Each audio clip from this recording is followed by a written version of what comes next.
Imagine flying a plane without a dashboard, or navigating a ship without radar. It would be incredibly risky, right? You need constant feedback to ensure safety and stay on course, especially when dealing with complex, dynamic systems. The human brain is perhaps the most complex system known, and when we apply targeted interventions like neuromodulation, that need for real-time insight becomes absolutely paramount. The primary role of continuous neuromodulation monitoring is to ensure both patient safety and therapeutic efficacy by constantly evaluating physiological responses to stimulation. It allows clinicians and researchers to observe how the brain reacts to ongoing stimulation, enabling immediate adjustments to optimize treatment and prevent potential adverse effects. This vigilance is vital because brain activity is not static, and individual responses can vary significantly. This continuous oversight is crucial because the brain is a highly adaptive and dynamic organ. Its electrical and chemical states are constantly fluctuating due to internal processes and external stimuli. Without real-time feedback, a fixed stimulation parameter might be effective one moment but potentially harmful or ineffective the next.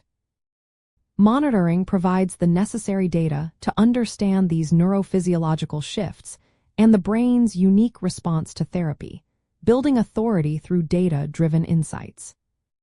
So, how is this accomplished in practice?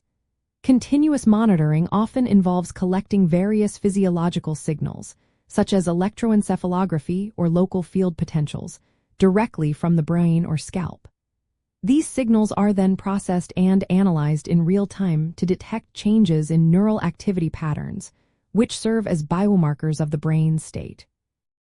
Algorithms can then interpret these patterns to recommend or automatically implement adjustments to the neuromodulation parameters, making the treatment adaptive and highly personalized.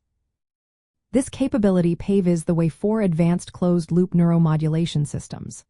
Unlike open-loop systems, which deliver stimulation at fixed parameters, closed-loop systems use the real-time feedback to create a responsive, on-demand therapy. They can adjust stimulation intensity, frequency, or pulse width based on identified biomarkers, such as seizure activity or tremor severity. This proactive adjustment represents a significant leap towards truly personalized neurotherapeutics, moving beyond one-size-fits-all approaches. Ultimately, the continuous monitoring of neuromodulation is about creating smarter, safer, and more effective brain therapies. By providing an uninterrupted stream of data on how the brain is responding, it allows for dynamic optimization, minimizes risks, and maximizes the therapeutic benefit for each individual. This constant feedback loop transforms neuromodulation from a static intervention into a responsive, adaptive partnership with the brain itself, opening new avenues for understanding and treating neurological conditions.